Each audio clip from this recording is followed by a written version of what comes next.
What's up, everyone? Thought we would do something a little different and do a little bit of a fireside chat and celebrate the new year. Happy holidays, happy new year. It's been a little bit since I did a last update, but this is a little more vlog style, so I hope you'll join me as I give you a little bit of a life update. It's December 31st when I record this. You're probably watching this on January 1, so happy new year. I hope you had a wonderful holiday season, that you had time to spend it with friends and family, and if not, you've had some time to reflect and prepare yourself for the new year. So I wanted to actually turn the fireplace on to get an actual fireside chat going on here.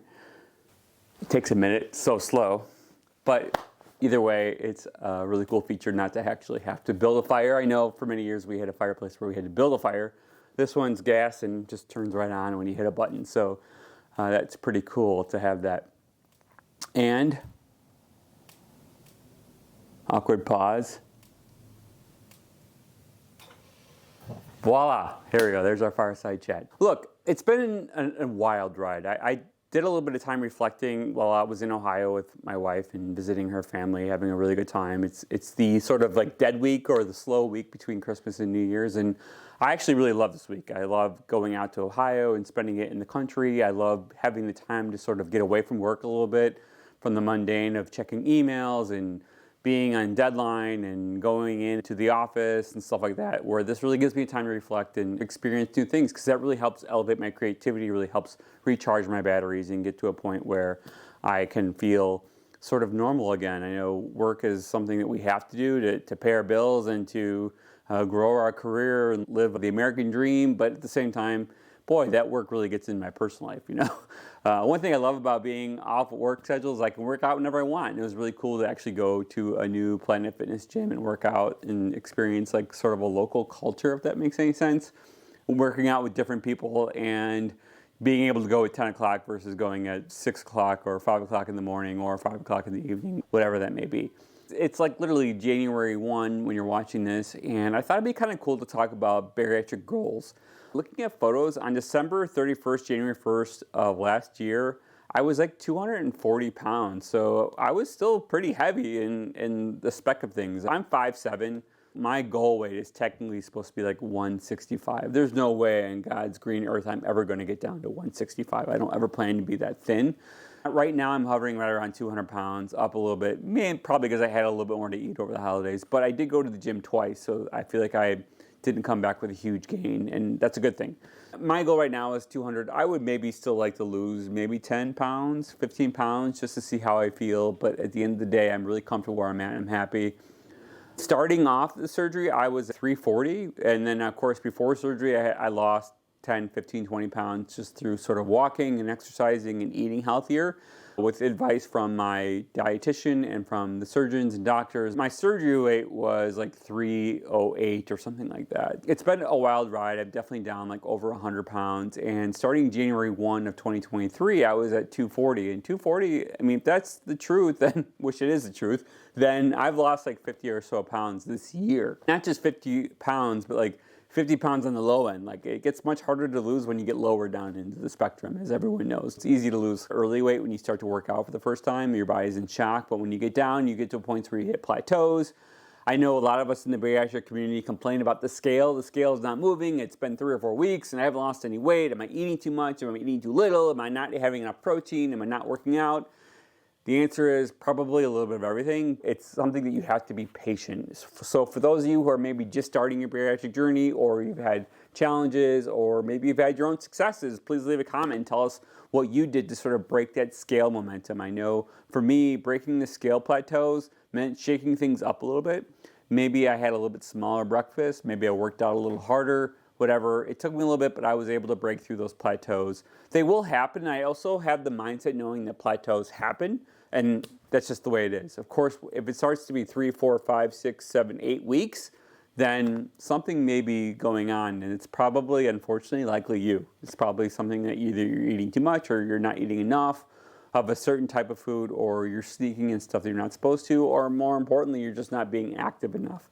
I know for me, when I started off with the dietitian, she said that at some point walking is not going to be enough. Walking is great, but walking is not going to be enough to get you to where you want to be at the end. So, and I agree with her. It was hitting the gym. It was eating really light. You have to be deficient in your calories, right? You have to burn more calories each day than what you are taking in when you eat. That's basically weight loss 101, no matter what you do. It's extremely hard to do that when you are 300, 400 pounds. And I know a lot of people who come to bariatric surgery start off at a high weight, whether that's 100, 200, 300 pounds overweight.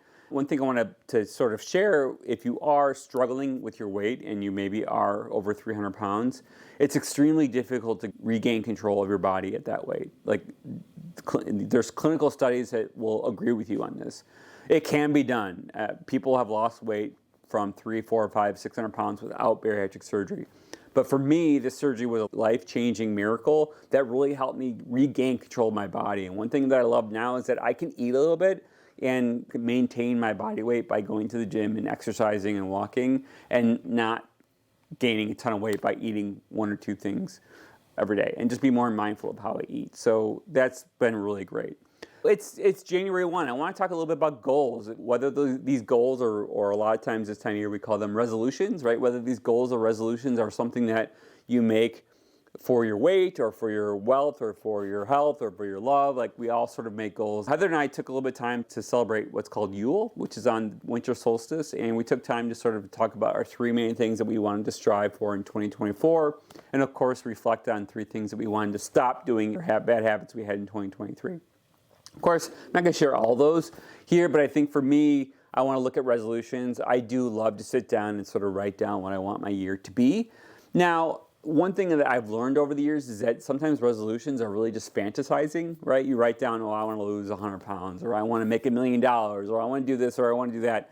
Yeah, I mean, like, look, that's just a fantasy. And the truth is, like, sometimes we call those stretch goals. Obviously, right now, one of my goals is to create content consistently. So that's a goal for me. And I want to have like 100,000 subscribers by the end of next year, right? That would be like probably a stretch goal that would require me to create a lot of content.